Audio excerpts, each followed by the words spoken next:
Sidang etik polisi yang terseret kasus pembunuhan Brigadir Yosua kembali digelar hari ini. Kali ini, mantan anak buah Verdi Sambo di Propam Polri yang menjalani sidang etik.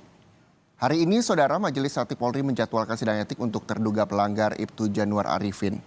Ibtu Januar Arifin ini merupakan satu dari 25 polisi yang dimutasi terkait kasus pembunuhan berencana Brigadir Yosua. Ibtu Januar Arifin yang sebelumnya menjabat sebagai Paminden A Ropaminal Div Propam Polri dimutasi sebagai Ian Mapolri buntut kasus Verdi Sambo.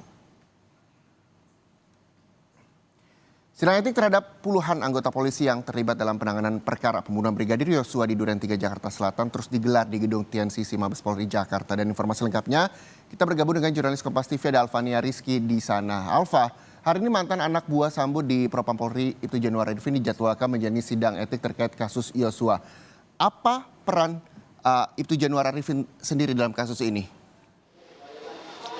Ya Reza dan juga saudara, benar sekali bahwa Ibtu Januar Arifin hari ini melangsungkan atau mengikuti sidang etik di gedung TNCC Mabes Polri terkait dengan ketidakprofesionalan dalam menangani kasus Brigadir Yosua Huta Barat atau pembunuhan Brigadir Yosua Huta Barat di Duren 3 Jakarta Selatan. Tadi disampaikan oleh Kabag Penum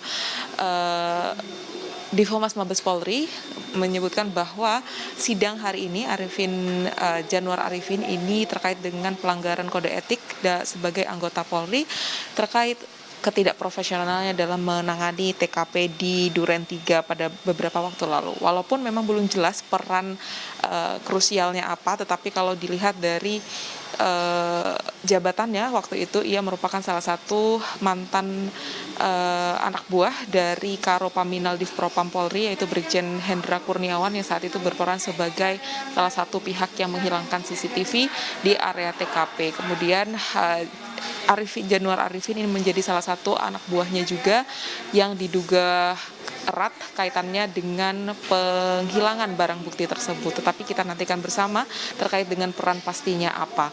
Januar Arifin menjadi anggota Polri ke-13 yang mengikuti sidang etik dari 31 anggota Polri yang diduga melanggar kode etik dan dalam hal ketidakprofesionalan dan juga perintangan penindakan hukum atau obstruction of justice. Dan untuk hasil sanksinya sendiri ini memang belum keluar karena persidangan masih terus berlangsung, di mana kalau dilihat dari pelanggaran yang dilakukan oleh Ibtu Januar Arifin ini besar kemungkinan ia tergolong dalam kategori pelanggaran ringan hingga sedang. Kalau dilihat dari kemarin, sanksi-sanksi yang diterima oleh para anggota Kepolisian Republik Indonesia yang sudah mengikuti sidang etik ini beragam tergantung dengan kategori pelanggarannya. Ada yang PTDH, 4 anggota Polri, maksud saya ada 5 anggota Polri yang sudah di PTDH terkait dengan obstruction of justice dan juga perannya dalam ketidakprofesionalan dalam menangani kasus Brigadir Yosua Huta Barat. Kemudian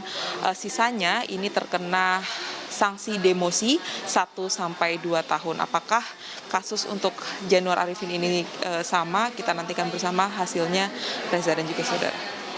Baik, Alfa, ini kan dari total 7 tersangka obstruction of justice, 4 tersangka diantaranya sudah menjalani sidang etik. Untuk 3 tersangka lainnya termasuk Brigjen Hendra Kurniawan.